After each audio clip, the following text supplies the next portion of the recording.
beaucoup d'art pour changer télévision to makambo bandi mwana mboka risi tondi sanga bana nakata masolo ndenge ça toujours les régisseurs d'Afrique centrale mwana mboka zo tondi sanga siko na bima pena ngambe ya mobali po izali somo to solo la makambe belé awa to solo la makambe belé lelo parce que les actualités za makasi to yeba ndenge nini ko fonctionner entre mwana mboka sénateur à vie et président de la République eza pasi to yeba makambe belé awa lelo to solo lango ebele vraiment ebele kaka l'émission lelo podium lelo to yeba rencontre ozali dimanche entre Fachi na Jikaka ba solo la nini fa de plus bakuta lisusu lisolo ba solo la garanine o ezo simbate parce que Amérique est bien été best titre d'enlèvement à Kinshasa général Kasonga pesi bien enlèvement diminué oui tout le monde m'a ba ketch les kaki awa ba ben ba ketch ba ko cha molili ba kana ketch ba ko enlever batou donc sur la paix grève infirmier suite au viol de deux infirmières dans un centre de santé à Kisenso. Est-ce que bana ya kuluna ezali motema mabeto kindoki oyo eko sala na mboka na biso ya komona ke bakuluna na esika ya bato bako sala na sacrifice makasi pona ko bikisa bato me bango balobi non to tiki mila ya kokanga bato ya kokandela bato ya kokale bato na banzela et comme tina niveau ya ko violer infirmière ezali pasi to kosola ngona bana mboka ndeko mayela azali bawa to kosola na ye mona mboka oyo azali ya PPRD monga fula isa aruna to soli bato to ba pays d'identité isa aruna parce que isa ezali kombo ya ba musulman aruna pe ezali kombo ba ivoirien to ba tout ce qui azali congolais solo parce que mboka nini ezanga carte d'identité za la raté na mboka bato bako ko zomba mbongo na wesen non na carte baptême na carte permis de conduire identité à bato lelo 22 ans tozanga identité pourquoi to yeba ngo lelo na kati émission mwana mboka isaru na mbote sombo dibele bimisa mongongo wayo bonio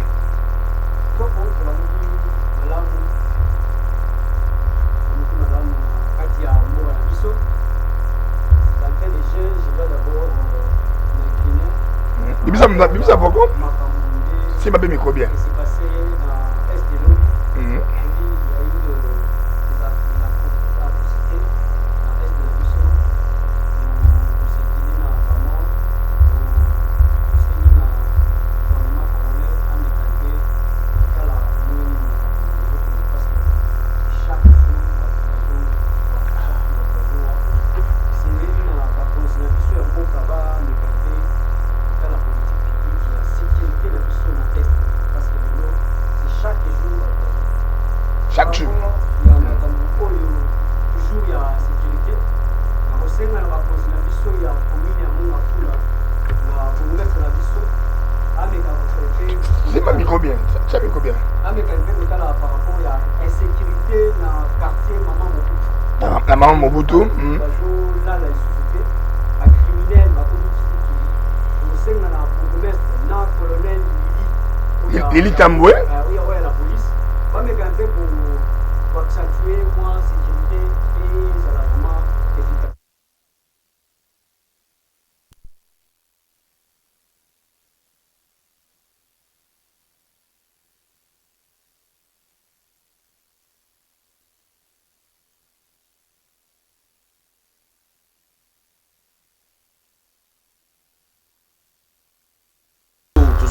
Média et puis même na mato ya autorité parce que jusque là congolais a un problème tellement ébélé pour éviter si on a des institutions pour éviter ceux qui tout ça. Donc pour toi ça ne fonctionne pas vraiment. Non, ça ne pas vraiment, ça ne fonctionne pas. Domaine il ne fonctionne. Si mon téléphone on a les taux channel parce que ça a particularité émission ceux qui va bengi na Canada. OK. Donc moi tenu abi Joe Mayele Mbote. Yo bolobine Mbote. Atune boni Congo Mboka Lumumba boni siko boni makambo ko tambola ndenge nini yo répondre à la caméra na on répondre na kolobage toza na catastrophe toza na crise ya belite makambezo ko marcher te bao ba prometaki biso les peuples d'abord eza les peuples d'abord bao ba prometaki biso ba kocha constitution en applicabilité bazo kocha yango te donc makambezo tambola te bande on a biso mpanzi koto bazo ko kubwaki la bande on a biso kuna bande on a biso pe ya bao bana majorité présidentielle on les pas vendre sika ba travailler comme nango ya kotonga ya kubwaki la ballon baza la cacophonie lelo soki basali gauche ko ka babwaki droite lelo soki basali droite ko ka babwaki gauche parce que répercussion nango za epa na biso la population parce que biso tozo subir oyo ba autorité ba o ça na sommet de l'état répercussion nango za likolo na biso parce que ce qui est sûr la population va gérer raté population a légal ka pouvoir na et pas autorité et bango wana ba ko gérer parce que ba ko gérer likolo ya mboka nde bango ba o ça biso makambo ya ba gauche droite parce que ndenge nini toko ndenge nini mais jusqu'à là toi la catastrophe voilà toi la catastrophe voilà une particularité mais lobby mon mboka China Rambo Nandeko Félix président de la République bakutana ki car la contre coalition ndenge zo kende bien té to pona ko peut-être ko réaménager makambo susu bon na contre coalition na oloba o ngala yebi so bakutana na contre coalition ce qui est déplorable si les lots kokutana na bango ezalaka je sais pas soki na obenga ngo likoko Congo est bien privé au moins le roi de Zagui na EIC indépendant du Congo ndenge bakomisi ya Congo il y a vraiment bazana la Belgique et on t'a mandé footballer Léopold Congo comme nango bien privé or ça ne peut pas se faire comme ça si les lots okoyo kangé loko moko et kamusanga ba lo bagé bazo kabola ba poste ba mandataire na administration publique et commis eloko ya ko kabola politique à côté de l'administration publique tala degré ya belite na yoko toke kuna na nini na magistrature na justice ya kumboka tala degré ya belite tozana na mboka en tout cas je trouve que kokuta na bango c'est bien bon mais ce que motivation ya kokuta mama kokuta na pona nini pona ko résoudre pas si la population congolaise ou soit pona partager ba poste parce que ceux qui le ba partager ba poste population congolaise a rejoindre nani a rejoindre le rota ezaka bango bazana coalition bango bazali likolo kuna ba rejoindre le bazaka na slogan na bango baloba papa loba ki les peuples d'abord les peuples d'abord il faut qu'on contextualiser ngo makasi par rapport à la réalité au mais quand même il y a des avancées donc il y a quand même des avancées significatives de telle moi je sais c'est ce qui est bien donc il va poser caméra moi lumière les alliés je sais pas vous avez pas négativiste je ne sais pas avançant au tolo ba côté nini président Félix Tanga Koti a bandagi na programme il y a 100 jours biso moto moni to sali analyse et je suis naïbi que ceux qui na ndenge ngai na concevoir mais puis na ndenge to tanga programme président de la République a un programme de la gouvernement a continué programme il y a 100 jours et na programme il y a 100 jours voilà bateau ba programme il y a 100 jours bateau ba accompagner qui au lieu ba bimisa ba passe ya ba congolais au lieu ba bimisa oh congolais ana ngo posa ba yo bimisa la biso sous des moutons ba yo bimisa la biso na les priorité alors non c'était pas prioritaire c'était pas pour on appelle ça exemple moi le plus banal aujourd'hui na RDC to consommera lipa c'est exact parmi les denrées les plus consommées mais est-ce que l'état a dans la boulangerie moko o ya tongi pour appeler ça biso map parce que aujourd'hui ce qui l'état peut-être a tongi boulangerie a appeler ça congolais mapa et puis appeler si congolais travail mais jusqu'au prix du contrat président de la République place on a touché tout est n'a pas ça le bagui il y a gratuité enseignement continue à gratuité enseignement et statistiques ezalaka monopole ya bateau bazoko ko evrer na semaine na secteur éducationnel ils va privé yo olingo komisa enseignement gratuit si ko ndenge ni o komisa ngo sa infrastructure parce que ce qui est sûr ba oyo bazali ko tanga te tango ba oya et ça ni pléthore ba rotonda parce que yo oza pe na monopole na no secteur éducationnel. La meilleure des choses, il fallait d'abord commencer par construire l'infrastructure. Après l'infrastructure, on a net tout mais ma gratuité. Aux hommes, on a parce que ça inclut un programme il y a 100 jours. Mais parlant de la gratuité aussi, mais nous sommes qui mon beaucoup bazo par la gouvernement, bango mo bazana l'école, bazo fout ça $500, bango belé, dans la seconde de quoi en ligne, tout dans des parce que ça mis sa population. Alors ndeko andeko qui oui. Tout à la bande de la Steve Mbikai, l'école n'est cartésienne, va foutre $1000 en année, mobima, Mais comment à la fois, tout à l'heure, Willy Bakonga, ya Wilma, côté on a avec du ministère à tuer le ma gratuité. Côté on est ça contradiction té, yo mo ozolo ba côté gratuité, côté yo mo école na yo est chaud ya makasi. Nga lo barelo mo la marambo nyo son lo ba. Na lo ba. Tout ça la manque ya patriotisme. Tout ça ils se résumé na manque ya patriotisme parce que ceux qui dans la na patriotisme na cœur ya même tema na biso. Olunga ko mona ke mutu nyonso alinga ko travailler na bénéfice ya patrie. Mais vu que manque ya patriotisme ça to lukalik to komi na régime politique va bien la démocratie. Oh mutu nyonso azo luka recherche ya honneur, azo luka recherche ya intérêt. Ce n'est que normal. Il y a un temps où tu n'as liboso na ibandeli est-ce que ça va n'est-ce que ça ne va pas. Na mama nyonso ça ne va pas. Lelo nekolanga ko ko zo maloba aroluga a masquer, arolinga a embellir, mais ce qui est sûr que la population congolaise a dit que ça ne va pas. Merci, voilà. Mais barobi makasuna un monsieur ko répliquer malipa. Vas-y lipa batomboli mais tu vas celle biso 18 à pouvoir mais sans ta boulangerie moko. Voilà, merci mbola mboka wana boko mesa na biso na bato na biso ya sika otobengi mwana mboka Jo Mayele parce qu'il faut promouvoir jeunesse et longo na bino population de tolobi boko benga biso to yamba bino boko pesa ba vie na bino parce que pouvant permettre à l'autorité au basa compétente pour la ville pour te donner so ba ba ndenge bako bongisa parce que tolobi faut ça la leadership aux alliés participatifs hein to tikate to sundu la mboka te po mutu wana ngala lingaka ete ngala lingaka gentini ngobila te faut participer to le bana ba vérité ato lingaka mona mboka Kabila te ato lingaka mona mboka Fachi te mais pour pas ça ba idée lokola ndeko Jo Mayele mona mboka Aruna Issa rencontre lobby une fois de plus rencontre ils ont détrotté parce que n'allait pas sauver la coalition de l'Inde.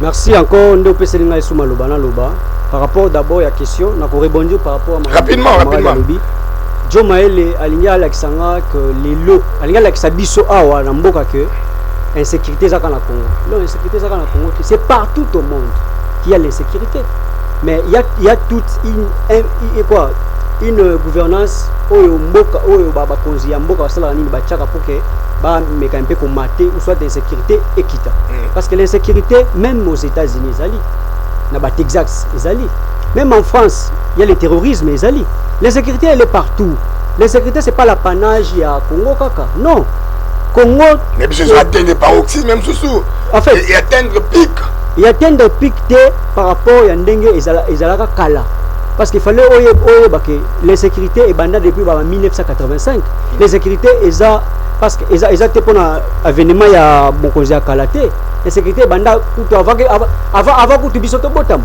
pour biso to za bana ba année 90 l'insécurité banda kala vous comprenez mais le gouvernement doit toujours mettre la politique publique sécuritaire pour qu'il y a ça pour qu'il y ait un peu que ça pour atténuer moins dose ya nini ya sécurité wana donc ko lati sa batu par exemple le Mokonzi Félix ça na pouvoir et ça pour naie non mais bazo benga kulu na génération Kabila parce que so talibana na bana ba de 15 à 25 ans ba botami pratiquement na pouvoir Kabila même Soubali avant a eu 2 ans maintenant Kabila sur pouvoir et là comme il a 24 maman na kuluna. Bon vous savez le kuluna ici chez nous c'est ça qu'on appelle en France le terrorisme. Parce que le terrorisme, c'est quoi? Le terrorisme, c'est une façon de faire, de mettre la peur aux paisibles citoyens. Vous comprenez? Vous donnez des... en fait, s'il y a par exemple ici chez nous, tous la crise, par exemple, les lots, tous la crise économique, tous la crise financière, tous la crise sécuritaire, tous la crise ébélée. Et ça dit à quoi? Ça dit à Kabila. Kabila a qui a Koutaki l'insécurité bandi les lotis na mboka na biso totika ko singulariser débat les débats nous devons élever les débats totika ba débat terrasse ba débat banzela toza na TV to éclaircir ba nzela ngo population paisible population azo souffrir azo baké même na tanga Mobutu to ezara boité tanga Mobutu quand même moi qui me ala ki toki na ba gendarmerie belete lelo point chaud souci de comment se multiplier en vie mais Congo a une insécurité. Bon il faut aussi aller plus loin parce que n'attend Mobutu presque proportion il y a population qui qui le vend de 3000 lelo parce qu'il faut les lelo na ville na biso à Kinshasa to plus de 13 millions d'habitants ville où ya Kinshasa kala ezaki ya 7000 d'habitants Vous comprenez? Donc même l'exode du rural aujourd'hui avec nos a pris une proportion oui, marginale. vous comprenez? Bah exode du rural lelo ba tu oyo ba bazana ba fait faut kuna bango tu balingi basani ni baya kotala baya Kishasa pour que ba mona nini ba mona Wera ba mona JB ba mona Kofi ba mona héritier ba mona Fali et on doit mona que tozana ba bidonville na mboka na biso lelo wana eza dit anini eza dit par exemple parce que déjà c'est depuis 1960 qu'on n'a jamais construit l'État congolais nous les Congolais notre tongati depuis belge atiki la biso ba infrastructure ya kala ouais tozaka kana kati ya nani tozo mona kati ya sentier bâti oh déjà belge atika tozo biso tozo nini tokende ko nini tozo kokende ko bebisango lisusu parce que soko landi lelo banzela na biso mo ne to bebisango ba ndaku ba urbanisation kotonga ba ndaku so landi lelo okiti na ba quartier o eza na centre famille ba quartier bele centre vital ndé construction ba otonga ba otonga terrasse eza mais azumi na ye na mi ya terrasse asa sangisango. Donc il faut politique, il y a urbanisation. Voilà, tous la rencontre à lobby. Oui, rencontre à Chikaka, sénateur à vie, n'a grand poète Fachi Bokulaka. Rencontre à Chikaka. Une fois de plus, parce que Koutana, mais ce temps, on a sous le lobby, bah colite, moi n'amboka, mais le lobby, oh kuna, les grands nageurs, à son qui boy, on a été que bon district pour population congolaise. Oui, à tout seigneur, tout honneur. D'abord, moi je m'incline par rapport à la rencontre à lobby, chapeau bas. Parce que le dé autorité ya mboka les deux autorités ya mboka bakutani ba solo la pona makambo mboka parce que mboka oyo eza kilo mboka oyo ndeza boy tozana besoin nango totika bakere la pamba mboka oyo soki lelo mboka oyo tumbami tokende wapi déjà tozala déjà na mboka na biso mais soki toke na mboka ba pa ba stala nini ba benga na biso déjà vous comprenez. Moi je salue cette rencontre et ça raconte mon boy alloué.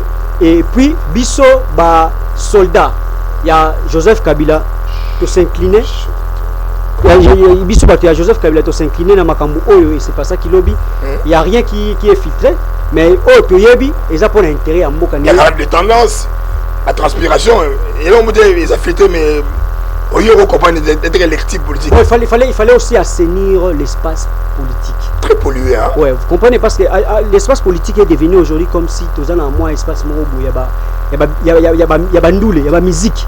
Or la politique c'est une valeur. Dans d'autres cieux, dans des États-nations, pour faire la politique, il faut oser la moube, bengisiyo, oser mutu oyo, oser la valeur. Vous comprenez? Donc, dès que nous avons un biso tout a commis politicien. Ce qui a eu qui a na TV à mon finger. Non, nous devons. Nous sommes les frappeurs, avec frapper Badougo, il va doit mongo, il y a la politique. Nous devons. Nous devons assainir l'espace politique parce que biso lelo to kende na ba campus to kende autant la séance politique, biso balakisi biso la politique. Mais bien comme la politique. Nous na professeur na bino koto professeur asali boy aina livre mo boy. Livre moi contenu sur livre mususu oya kokebo ya kena mbata kebo ya ke professeur boshaba kebo bino ka ba professeur. La politique c'est l'art de gérer la cité dans c'est classique on est dans un espace bien déterminé. Vous comprenez? Là, je dirais ceci. Pour que ose la politicien, il faut que na ba valeur et non des anti-valeurs. So Rolandi biso lelo, mboka na biso eza la charge. Mboka eza charge. Mais biso ba toza na tozo linga to même mboka toza na C niveau intellectuel na biso tozo tanga mais apparemment tozo tanga te. Vous comprenez? Donc politique na biso ya lelo et koti buzoba makasi. C'est pourquoi nous les politologues avec mon ami lui aussi il est politologue. Tout le monde qui bosote koti mingi na kati ya espace politique, tout le monde qu'il fallait tout les gars sur la télé, tout banda siko ko décortiquer ba théorie, tout banda ko ça ba tout que ba concept oyo eza utilisé et na ba concept oyo eza non utilisé. Mwana mboka kuna tozo kene na bino toujours bana mboka boko na biso en direct na website télévision. Tu fais sur le téléphone parce que beaucoup réagissent, ceux qui bowling, qui benga biso, tu beaucoup petit dans message na bino mais tu le bil comme moko. Est-ce que les lois ils ont ko bombarder ba théorie, tout ça ma probité, ma congolais ali bien sengeli nini. Est-ce que sengeli quand la professeur peut te commander ba mususu? Ah professeur mais il attend que ça kaka. Il mo so botia na so kokate. Mais tout le monde ba mususu atangate. Mais asali entreprise à monene ego lié sa bateau. Ba ebelé. Attendez. à la sens managériale. Est-ce que tout ça a besoin de bateau? Ça propre. Tout ça a besoin de bateau, batangi politologue, batangi médecine. Au lieu de tout bateau, on a un couloir la partie politique. Bon, en fait, le Congo a besoin de gens capables de changer ma cambo. Les gens capables de changer ma cambo, ils ont parce que tout à l'heure, de gens dans l'espace politique, les bêtises, les gars qui sont belés, tout qui bango, tout qui sont dans le campus, ce qu'on est aux zongi, ce qu'on a 4 à 7, tout comme ce qu'on a terre. Beaucoup dans la prof. Oui, même et toi, je te donné cours, non? Toi, tu peux me parler, toi. Être professeur, cela ne veut pas dire qu'il y a des hasards, mais non. Même les professeurs aujourd'hui, dans les réseaux sociaux, dans les Twitter, dans les WhatsApp, les autres salariés, tout s'échange. Pour moi, professeur, je vais mettre moi théorie, il y a antiquité. Mais bien sûr, est-ce que la théorie a sika pour que tout là qui s'abat tout que politique, que ça la politique, et ça a raté aux ala mutuso qui n'est la politique. Allons de go. Allô.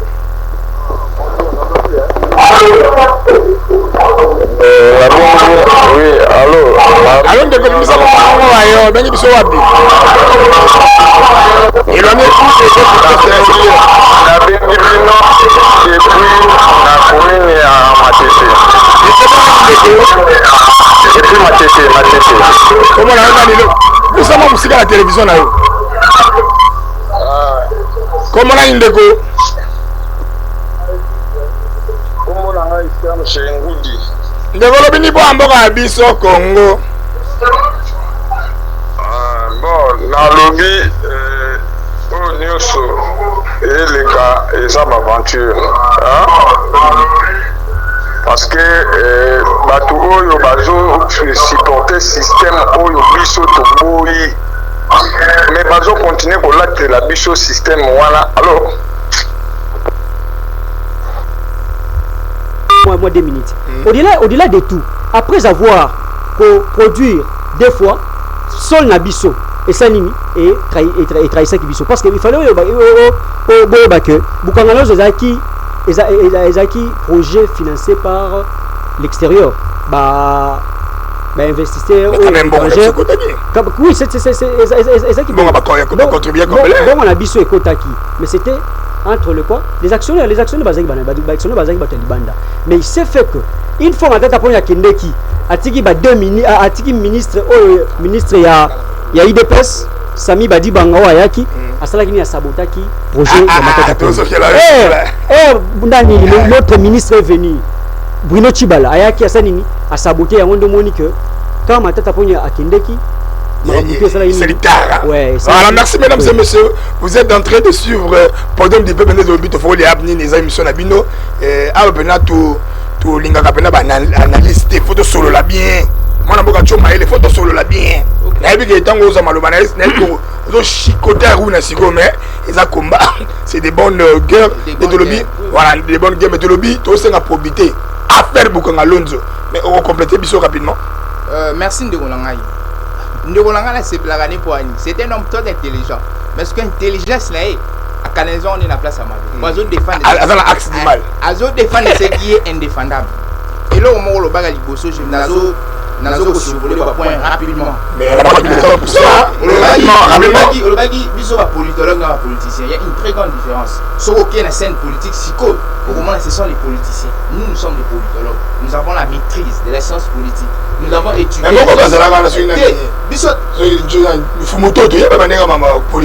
Ça la sondage combien de politologues dans la sommet à l'État? Ce sont des politiciens. Un politicien, oui, ce sont des politiques. Nous les politologues, nous connaissons quand ça bloque, il faut tout son A, il faut tout A. Il y a un moment où les politiciens, nous sommes allés pêcher l'élevage à côté politique pour le Gambon. Nous sommes allés agriculture à côté politique pour le Gambon.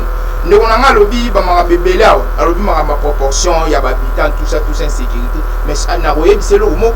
Ce qui est insécurité, m'a dit le pour le niveau social des armes à paix. Nous allons continuer à moquer. Tant que nous avons les athées, tant que nous avons se retrouver dans le salaire au Sani, à Kokende na Nanzala. Les autres monde a mégapole, la ville où na ba peuple, la population belée. Même si moi insécurité ça mais ça le roi oya biso ba fondement biso tellement élevé azolinga on a le bagi à couvrir mais azolinga à couvrir et logo oyo ko couvrir et logo zo matisa boye c'est parce que nzala c'est parce que vu social les armes et puis atika ka ko bimisa ma nazo bise chaque fois tika ko bimisa ma be gouvernement parce que le gouvernement la ville no somi balé ba gérer 18 ans ba ko longa 18 ans ba na coalition tika ko bimisa ma be ya gouvernement azolo ba très bien mazo bimisa ma be ya gouvernement ozomo lelo nga azomo ni ma be ya ngwa pour lelo okoloba bona TV mais so okina parti ba osalo reproche parce que so bimisa ma be ya gouvernement d'une manière indirecte ba o ba na aide politique ba o ba ebi ko sa banalise bazomona azoko chamu sa côté na bango yango wana azo remuer plein donc azoko remuer plein tandis qu'ils ont géré pendant ceux qui ont le 18 ans toloba 18 ans wana et demi il y a 2001 si tu es dans 2005 on est non constitutionnel to jusqu'au de 2006 si na 2000 au ba ko jouer 2019 on a plus crescement nyoso wana tout bango bagéraki bakokite ko sala biso leçon morale na discours ande konanga na landi asali biso ba leçon morale ngi ya ko mi Socrate ngi bango bayaki maboko soin azo sala biso intellectualisme moral o Socrate obi soki mutu ayebi malama akosala ngombala moko c'est l'intellectualisme moral o yazo sala biso or bango bazaki na gestion il peut pas nous faire cette leçon peut biso ba leçon wana lelo tozo komona climat politique climat économique il n'y a rien alors bébé biso makamba bukanga lonzo na seki ne salinga pasi parce que azoko défendre aux indéfendables soki lelo ndeko na biso balobi projet wana ezalaki ya sénateur à vie monsieur Joël Kabila tangu bango bakei premier ministre akei monsieur Matata Ponyo normalement mbongo faisait la profite to ba arrêter ba travail ba arrêter misala mbongo il fallait à la coffre mbongo il fallait à quelque part parce que mbongo peut soki makolo Ezube mouvement ozo mona sikanga nazo défendre aux indéfendables ndika runda bakangi wa makati azo défendre aux indéfendables azo défendre aux indéfendables problème ezanini tondima oyo biso to tondima échec na biso tondima échec omoni grandeur et esprit ezalaka pe ko similer quand tu as fait quelque chose ndima population congolaise to salagi mabe population congolaise to giraki mabe to tikela pe bandeko na biso o basala 38 ans litre bango pe ba gérer donc to royal 2023 biso to sa population biso muto sanctionné mais bandeko na biso balingi ko ndima te bandeko na biso dengi to beta mapo arobi na yebi ba argument ko bimiselanga batikela biso mbongo na ORDC azalango bako tikela biso c'est le vous yango na lobby na yebi sika alinyami manga akoloba batikela biso mbongo na oyo tozalango tozana 50% réserve ya coltan et 80% réserve ya coltan du point de vue mondial akolobake batikela biso mbongo batikela biso 1 million na réserve stratégique batikela biso papa c'est regrettable ozamuta mayele na yo chango na disponibilité ya République démocratique yango langa bela tuna question de ko jo mayele mwana mboka bande ko pesa na bato za podium les émissions ya population oyo charge la population congolaise parce que monsieur ezali pona côté ya bino pona ko participer na éclosion ya mboka parce que babomi mboka ba congolais babomi mboka surtout bato na zebi bato na mayele babomi mboka ba professeur babomi mboka tala ba livre kili il y a contradiction ba ninga ko soit n'est pas on n'a pas eu le temps de construire ce pays mwana mboka aruna le retour le bawa qui et na bisoto bakisa mayele likolo ya mayele ya Belge to tikala na statico to bebisa ba canalisation ya oto kosenga coup de chapeau na bato bakosala bien mosala bien lokola mwana mboka oyo administrateur ya Gambela to moni mosala kosama na Gambela bongo yo moto zali na marché mususu ya matete sala mosala to mona bato bien ndebo bozolinga bolongo la bango donc il s'est besoin de sende ko polesha ya Gambela pour sala mosala na ba moyen de bord alors sala mosala na mongo ya congolais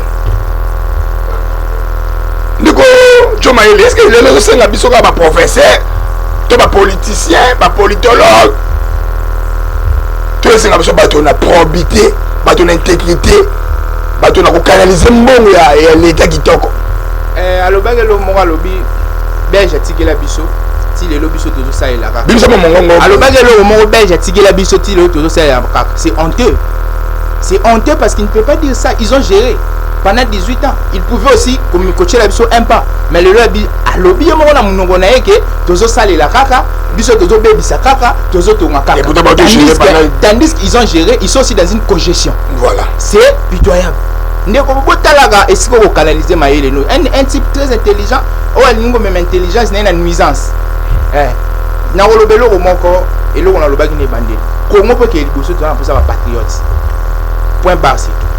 Nous avons besoin des patriotes parce que le patriotisme ils ont regorgé bolingo ya mboka. Définir on est simple parce que combien de modèles congolais la nation la ngabiso patriote na olobani patriote da mundu oyo azui ba licencié na IBTP apesi bango nzela basala patriote da mundu oyo ageko zo betidia na LD économie na agronomie kuna akotisi bango na bukanga lonzo basala c'est ça le patriotisme valoriser bana ya mboka ya to pesi libanais moye suka na moyebi ezateke ozui liba lelo tozo komona ngo ba grand marché ezoko kende de gauche ezoko kende na droite ezoko kende de l'ouest ezoko kende tandis que on se dit que en autorité nous travaillons pour qui nous travaillons pourquoi ozomona toza na bato mayeli ngana obetaka c'était moko Congo toza na posa ya ba doctoranté toza na posa ya ba thèse toza na posa ya ba super génie nous avons besoin des patriotes des gens qui aiment le Congo des gens qui amour vrai pour le Congo amour le contacter sur le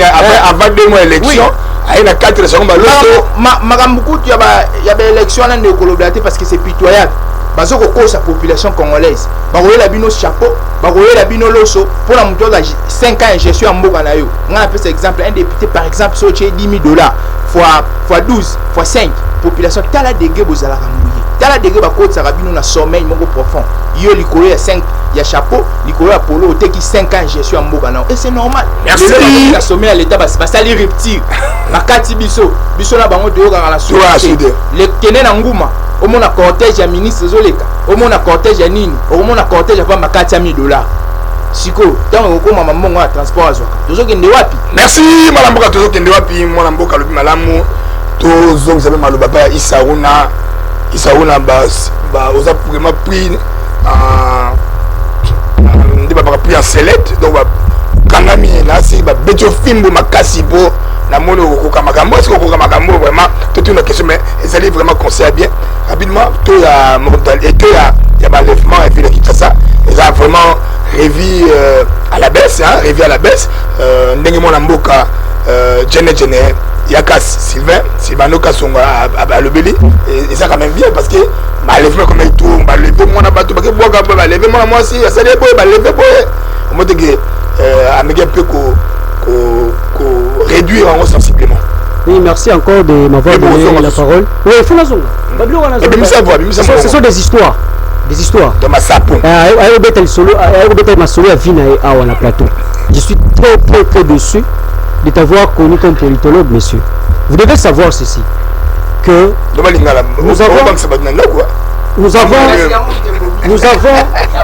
nous avons des critiques. Il y a une critique positive et critique négative. Vous comprenez? Moi je suis d'après tout, je m'explique, j'ai la parole. La tolérance est une valeur. La tolérance est une valeur. Je vous ai suivi religieusement. Dans le Bible, biso batuya PPRD FCC. Ceux qui t'ont critiqué gestion ya lelo ya mboka.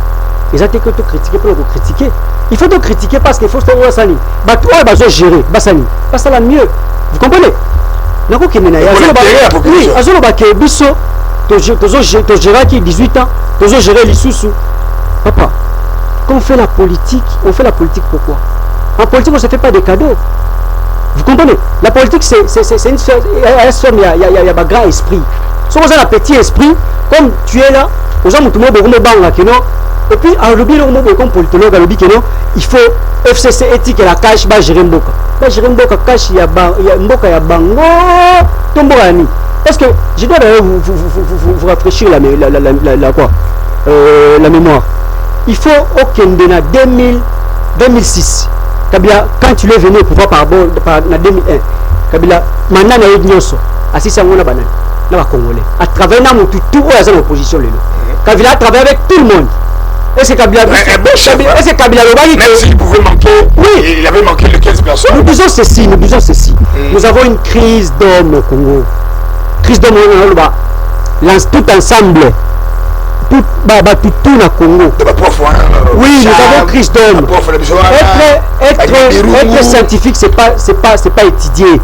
Vous pouvez être scientifique au université, mais après l'université, vous avez l'État.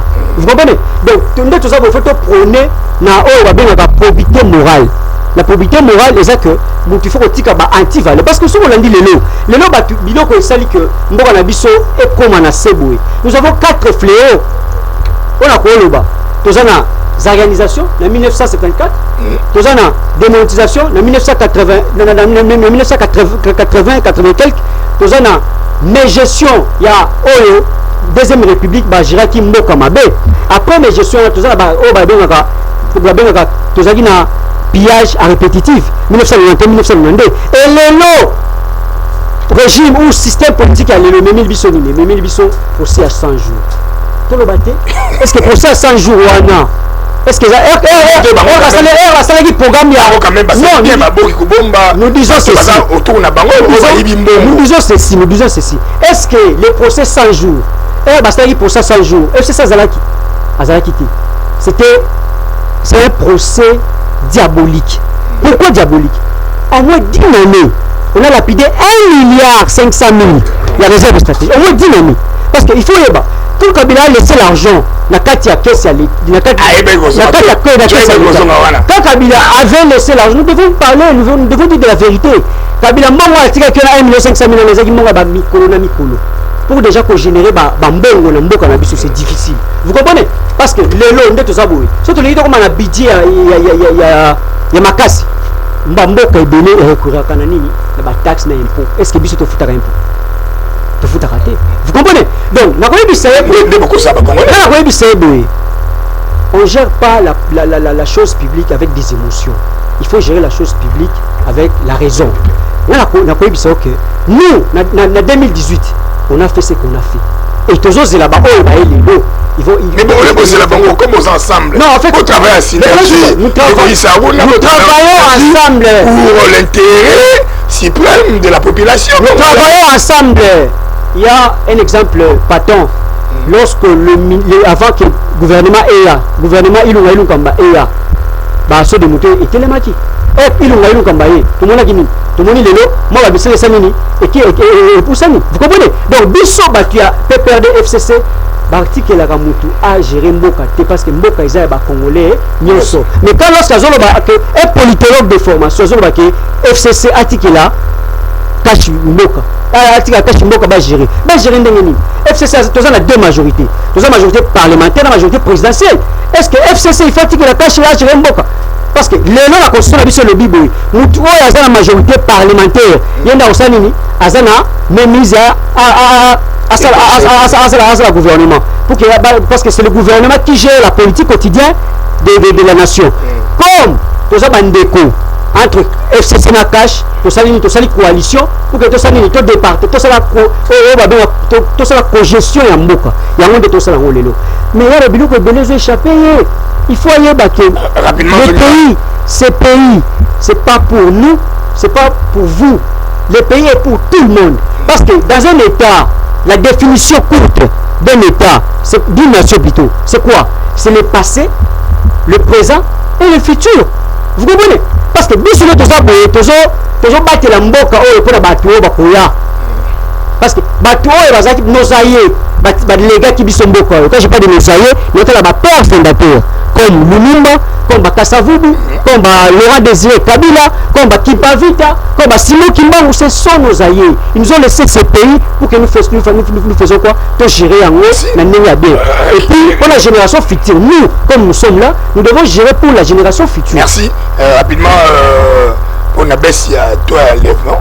Ouais, baisse à toi l'élèvement, c'est jaloux cet événement. La police est efficace. La ceinture que le général Silvano a son coup de chapeau et nos sincères félicitations. Et nous devons toujours dire que l'insécurité, elle est partout. L'insécurité, elle est partout. Il y a des fruits à crise sociale. Mais non, oui, ça peut y être. Pourquoi ça peut y être? Parce que les lots, il faut créer Bani. Pour te vider l'insécurité, il faut te créer l'emploi. Vous comprenez? Il faut te créer l'emploi. On a créé. L'État, il y a une continuité de l'État. Vous comprenez?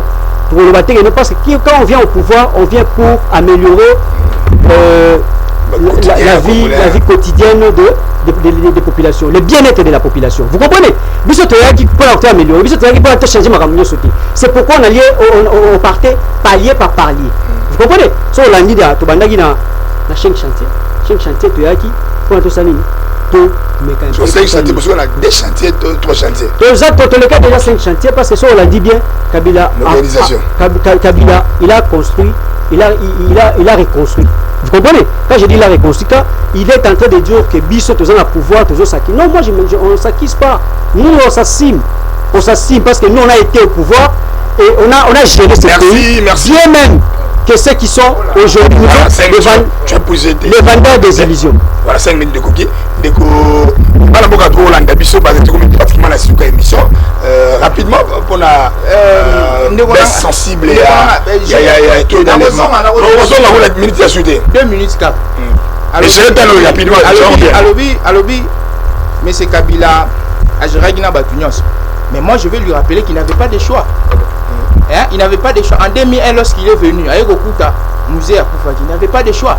Ce gars-là, il n'a pas fait Congo, mais tant que gâteau, il fallait agir dans Batunion, sur votre bandeur au sein de la guerre, il n'avait pas de choix. Négonanga, qu'il n'est autant un professeur au Massoumou, qu'il n'est autant un Kouno, il y a histoire politique du Congo. Hein? Parce que quand vous dites des choses, vous avez masqué la population. Vous avez masqué la réalité, vous avez masqué. Et puis, ce que nous sommes en train de faire, toujours analyser. Toujours ça la culte de la personnalité. Toujours ça la démocratie. Quand on analyse, tout le monde a besoin d'hommes. Parce que la population qui est à la maison, il faut comprendre. Et là, on est toujours là. Qu'est-ce qui ne marche pas dans la société? Et non, qu'on n'a pas bien fait, ou soit mal fait, je ne sais pas. Il y a le but de l'eau, qui bien. Mais que gérer bien, on a limité. On va savoir, journalier, on va 2600. Ceux qui ont bien que fond de Libanais, ils vont continuer à bien en général. En général. Alors, il y a des taxes un peu. Pendant 2006, 2019, les taxes un peu. Il y a un réseau il y a télécommunication et qu'il n'y a pas poche ya bato alors bela kiamo lelo na ebité ne konanga soka zolo ba makam soka vivara na RDC to soka vivara est-ce que ça comprend la réalité to ebité soka vivara na RDC phénomène lipa autorité na bango bazui lipa batombola rabo mais babosani ba gérera batika otonga psata boulangerie monte nyoso na to aboya soki na lobby mais ba to ba université na ikona na mboko ni na kindu. Université bien fait dans la rapport là ils ont pour la classe moko ils ont pour une catégorisation mais sur le possible ils ont bien fait dans la rapport mais ils ont géré nous on a tika na louer effort ya la police mais na louer le moko ils ont le sikaté pour les modalités constitutionnelles article 50 lobby l'État il faut garantir population na paix na sécurité et c'est le quoi sikaté les lois sur l'État remplir ma mission pour garantir paix na sécurité et ça mais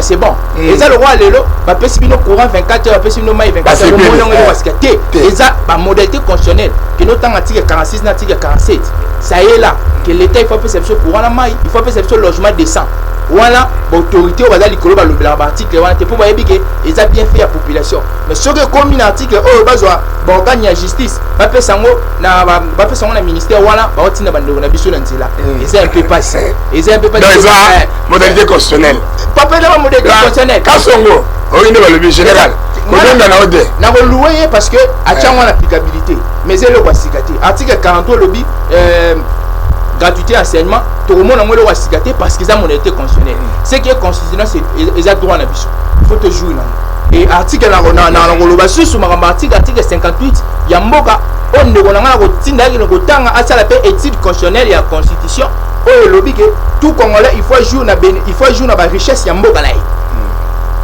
capacité extractive et système politique non je n'ai rien on la siko mais eza tout congolais faut jouer et puis d'une manière équitable ce qui est équitable c'est le vocabulaire biso yango ndenge moko mais les lois ndeko nanga FCC ko couvrir biso yango mayele nae atia moi disposition monsieur si na conclure na grève ya ba infirmière ba grève parce que ba viola qui la coulou na ba viola qui ba infirmière na qui c'est clôturer nango na zo décrier yango makasi il y a un Français à Loba, Rabelais. Science sans conscience n'est que vous là. Tu peux être intelligent. bloquer. Tu es dans le bloqué, tu es professeur dans l'université, ma boue. Oui, iniki. Kaka bango na bebisa mboka. Na ozobeti ya bango maboko etake ba scientifique. Bango ba pesinga savoir. Mais na ozobeti ya bango maboko te etake ba acteur politique. Des casquettes différentes. Et puis bango ndenge. So aba za kunde musu. Oui. So ke kuna osema musu. Na beteli bango maboko, na pesi bango kuta. To ça chez moi to ça chez moi to bloquer bango. So ke me conseil ministre au maître prof. Tigala ozala libela. Parce que na yebi pe ba mususu ba baza o ba suka bango maboko na politique. Po ba boyi na bango makamba. Ba sali na bango ba boyi na bango makamba. Mais na olobeza ba acte mongo ya ko décrier tala lelo ba o ba sali ba acte na ba jeune. Siko politique publique nini ba autorité na biso. Ba o ngamu na ba o ya gauche. Ba sangisi pour na ko cha le bila rapidement kuluna rapidement parce que ça compliqué. Yango na lobby. Ce sont ils ba acte mongo ya ko décrier. Ba acte bo ya vandalisme et puis ce sont des jeunes. Tant que nous avons jeune la génération tant que nous avons t'es na incriminé t'es na boy non officiel na woloba officiel donc c'est un peu ça ce sont des jeunes et puis tu as posé ton temps d'antenne merci voilà tout conclure l'émission la grève il y a pas filmé parce que la viol voilà la 2 minutes je suis merci pour la conclusion de cette émission je suis très content. Quand on a déjà la population, c'est pas vanné.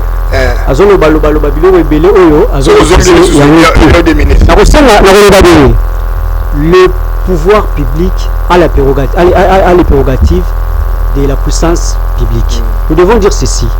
Les lots, violer, sort na biso ya ba médecin. Justice ça là, une justice. Mais en fait, des services. Une justice équitable parce que ça ne se fait pas. Ils ont souffert pour que ça nini ba mais quand même soigner biso na ba hôpitaux mais les autres moni bande na biso ba ça nini ba lingi ba verser na ba légèreté et te condamner vraiment avec une dernière énergie et ce que je dirais je salue en fait toute la population congolaise en général et la population quinoise en particulier. Merci. Voilà, c'est la fin de cette grande émission. On est belé, vous avez un message, vous avez raté. Et un motoblogger peut m'appeler, on a pas kuluna. On a pas kuluna pour la cravate de Bazali, pour kanga bango, tant que tchala boye, il a dit que esprit va guérir, faut les pour congolais, alors qu'on couvre tout l'est. Il y a une formation de bana rapide, il y a une formation pour formation de banda. Moi la 6e, aussi c'est que au combien dans la 6e, allez, formation militaire. Pour ceux qui gagnent la symétrie, aussi mbaté wana, gagnent mobimba, bangoula bazo balaté, ba tirer des ficelles, c'est que biso tout faut de toute la formation. Comme on a rattaqué, on a récupéré rapidement na ceux qui sont toujours en banzango, sont na ifo, le moment na soda mukolo. Donc il est belé là, toi belé dans 600 000 personnes, bana ba 50 ans, il faut pas compter à l'armée. Ba bénévole, tout ya wana. Merci. Émission de la souka tu peux si ba ndeko na biso nyonso trésor masiala tu peux si Arnaud de Boutela Mesha yekombe kimanga Charlie Diva voix Kunaris Lukusu d'été à quelle vision tu le bito kanga tous les professeurs dans le pang bon que le sous-souté so professeur assistant prof Némi professeur Mbata tikala wana na université tikala na université au la politique comment mobito ozo pesa ku name susu so ke ku no ça ma name susu Pozamen, moi pas de être. Jouer le PD nada, le besoin boy. Bon on a dit merci.